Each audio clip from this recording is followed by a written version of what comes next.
একজন রাষ্ট্রদূত তিনি কি রুটিন ওয়ার্ক হিসেবেই অস্ট্রেলিয়ার বিপক্ষে জয়ে শুভেচ্ছা জানাতে আসলেন বাংলাদেশকে, এবং তিনি তাহলে কেন বলছেন যে দীর্ঘমেয়াদে যুক্তরাষ্ট্রের উপরে বাজি রাখলে হতাশ হতে হবে না বাংলাদেশকে? এবং একই সাথে মানে ব্রিটিশ হাই কমিশনার তিনিও গতকালকে এসেছিলেন, জাপানের রাষ্ট্রদূত তিনিও পররাষ্ট্রমন্ত্রীর সঙ্গে দেখা করলেন। রুটিন ওয়ার্ক নাকি সবই? রুটিন ওয়ার্ক হতে পারে, রূপক অর্থে অনেক কথাও বলা হয়ে থাকে, মেসেজ যেটাকে বলা হয় সেটারও প্রচার করা হয়ে থাকে। তবে আমার কাছে যেটা মনে হচ্ছে যে এই তিনজন রাষ্ট্রদূত একসাথে এসে বা একই দিনে এসে দেখা করলেন, এটা খুব মানে অর্থহীন বা খুব রুটিন সেটা আমার কাছে মনে হয় না।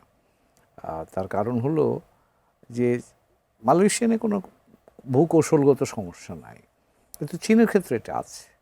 আপনার ট্যারিফ এগ্রিমেন্ট যেটা হয়েছে গত ফেব্রুয়ারির 9 তারিখে, যেটা আমরা সই করলাম, সেখানে কিন্তু বলা আছে নন মার্কেট ইকোনমির সাথে আমরা কিভাবে ট্রানজ্যাক্ট করব, এবং সেটার কিছু কিছু প্যারামিটার্সও দেয়া আছে।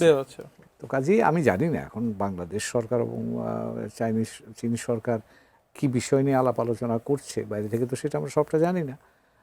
এমন কোনো বিষয় আছে কি যে বিষয়টার ব্যাপারে তারা ভূকৌশলগতভাবে মনে করছেন যে এ বিষয়ে তাদের বক্তব্য রাখা প্রয়োজন? এখন সেটা যদি হয়ে থাকে তাহলে তারা সেটা বাংলাদেশ সরকারের কাছে এটা জানাতে আসতে পারেন।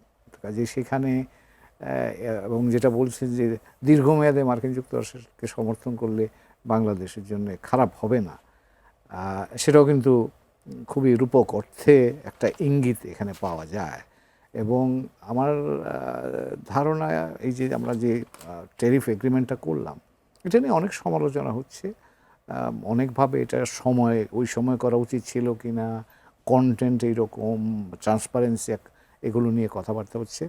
কিন্তু এখানে একটা জিনিস চেষ্টা যে ছিল বলাই যায় যে মার্কিন যুক্তরাষ্ট্র বাংলাদেশের সাথে একটা কৌশলগত সহযোগিতা তৈরি করবার জন্য এই চুক্তির মাধ্যমে চেষ্টা করেছে। তো কাজেই সেই বিষয়টা কিন্তু একেবারে আমাদের ফেলে দিলে চলবে না।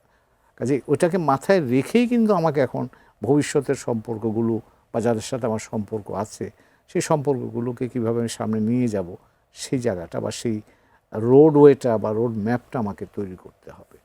তো চীনের সাথে অবশ্যই এখানে যেমন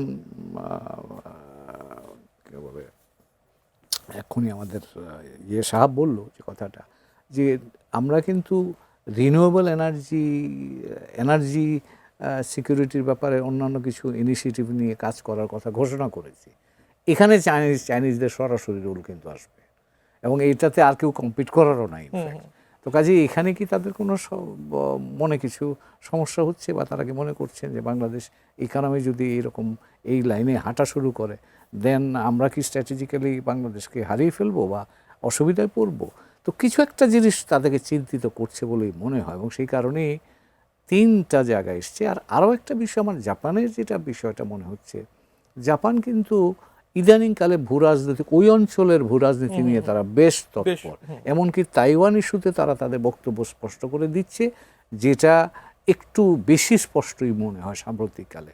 তো এখানে এমন কোনো কিছু চিন্তা হচ্ছে যে তাইওয়ান নিয়ে কোনো অবস্থান চীনারা বাংলাদেশের সমর্থন চাইছে? কারণ আমার মনে আছে গত সরকার প্রধান যখন সেখানে গিয়েছিলেন তখন কিন্তু আমরা এগুলো নিয়ে কথাবার্তা বলেছিলাম। তো কাজেই এই ধরনের কোনো বক্তব্য বা এই ধরনের কোনো অবস্থানের কোনো ধরনের ইঙ্গিত তারা পেয়েছেন কিনা? কারণ জাপান কেন এখানে আসতে হবে এখন এই মুহূর্তে? মানে সব দলই আসলে তাদের খেলার কোর্টে বাংলাদেশকে যাচ্ছে। তারা সকলেই চাইবে, এটাই স্বাভাবিক। চাইবে, অথবা তারা চাইবে যে বাংলাদেশ তাদের অসুবিধার কোনো কারণ না হোক। কিন্তু আমাদের জন্যে যেটা প্রয়োজন সেটা হচ্ছে যে জাপান আমার প্রয়োজন, আমার এক নম্বর ডেভেলপমেন্ট পার্টনার, নাম্বার ওয়ান। আমার এখানে তাদের বির আওতায় বড় ধরনের প্রজেক্ট মাতাবাড়িতে আমরা করছি, জাপানের এই অঞ্চলকে ঘিরে বড় ধরনের পরিকল্পনা আছে। তো কাজে জাপান আমার জন্য গুরুত্বপূর্ণ। এমনকি রোহিঙ্গা সমস্যার সমাধানের ক্ষেত্রেও কিন্তু জাপানের একটা প্রচ্ছন্ন ভূমিকা প্রয়োজন। চীন আমার প্রতিবেশী, তার সাথে ইতিমধ্যেই আমার বড় ধরনের ব্যবসা বাণিজ্য আছে, ইনফ্রাস্ট্রাকচার ইনভেস্টমেন্ট আছে, ভবিষ্যতে বিনিয়োগের জন্য আমরা চাচ্ছি, তো তার সাথে আমার থাকতেই হবে। এখন মার্কিন যুক্তরাষ্ট্রের সাথে আমরা ব্যবসা বাণিজ্য নিয়ে কথাবার্তা বলছি, কিন্তু এই চুক্তিটার মধ্যে কিন্তু ব্যবসা বাণিজ্যের বাইরেও অনেক বড় ভূরাজনৈতিক বিষয়গুলিও এসে আছে।